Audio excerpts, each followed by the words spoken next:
उम्मीद थी कि बहन जी कुछ बोलेंगी सीजेआई बीआर गवई जी के लिए, क्योंकि हमला सीजेआई पर नहीं, जे हमला पूरे दलित समाज की शान पर किया गया था। 9 अक्टूबर की लखनऊ रैली के बाद बहुजन समाज में दुचित्ती पैदा हो गई है, क्योंकि बहन जी ने ब्राह्मणवादी बीजेपी सरकार की तारीफों के पुल बांध दिए। गोदी मीडिया की तर्ज पर सत्ता से सवाल पूछने की बजाय सपा और कांग्रेस को कटघरे में खड़ा किया गया। जय भीम साथियों, स्वागत करते हैं आपका।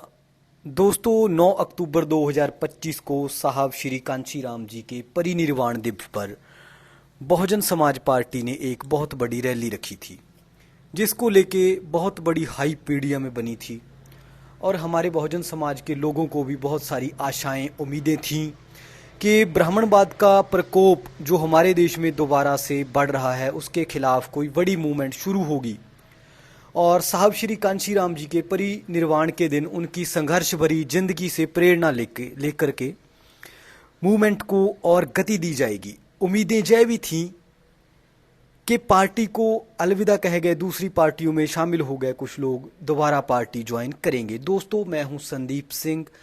बहन जी को क्रिटिसाइज मैं कर रहा हूं, इससे आप जय अंदाजा ना लगाएं कि मैं बहुजन लहर के खिलाफ हूं।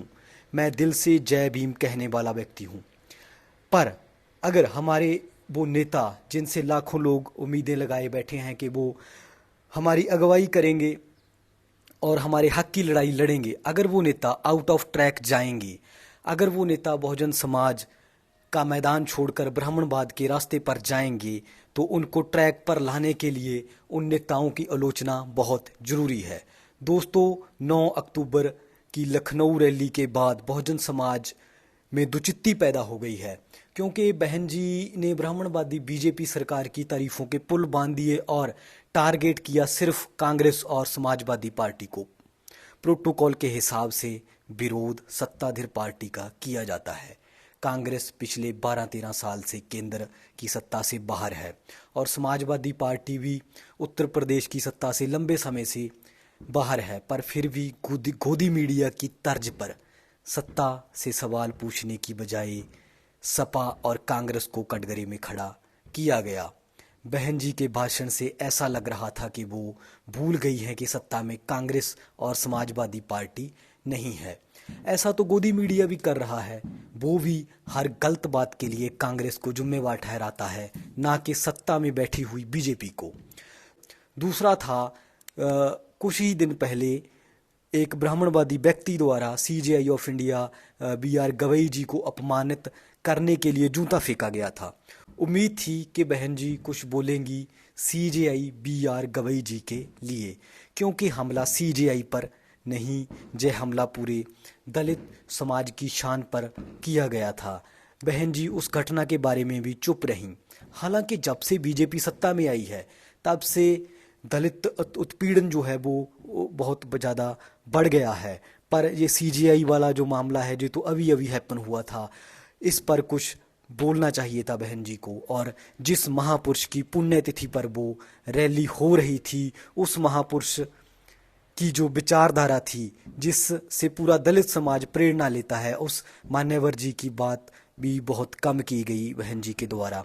कुल मिला के कहा जाए तो बहन जी में वो तेवर नहीं दिखे जिसकी उम्मीद दलित समाज करता है, क्योंकि बहन जी उस पार्टी से डरी हुई नजर आई जो ब्राह्मणवाद का संरक्षण करती है। उल्टा बहन जी ने चंद्रशेखर जी को टारगेट किया, जो बंदा हमेशा बहन जी का आदर करता है, जो अपने समाज से है और जो हर जगह जाता है जहां पर भी दलित उत्पीड़न की कोई घटना होती है। मेरे हिसाब से अगर बहन जी ने अपने आप में सुधार नहीं किया, तो दलित वोट जो है वो चंद्रशेखर की पार्टी आज़ाद समाज पार्टी को शिफ्ट हो जाएगा, क्योंकि जो भी लोग बहुजन समाज पार्टी से जुड़े हुए हैं, वो जुड़े हुए हैं एक मिशन को लेके। वो मिशन है ब्राह्मणवाद का खात्मा। पर बहन जी तो एक शब्द भी नहीं बोल पा रही हैं ब्राह्मणवाद के खिलाफ। उल्टा ब्राह्मणवादी लोग हमारे आईएएस, आईपीएस ऑफिसरों और सीजेआई तक को टारगेट कर रहे हैं। इसलिए बहन जी को अपने आप में सुधार करके मुख्य रूप से मनुवाद के खिलाफ खड़े होना पड़ेगा, अगर अपनी राजनीतिक जो जमीन है उसको बचाए रखना है। एक साइड तो बहन जी को चुननी होगी।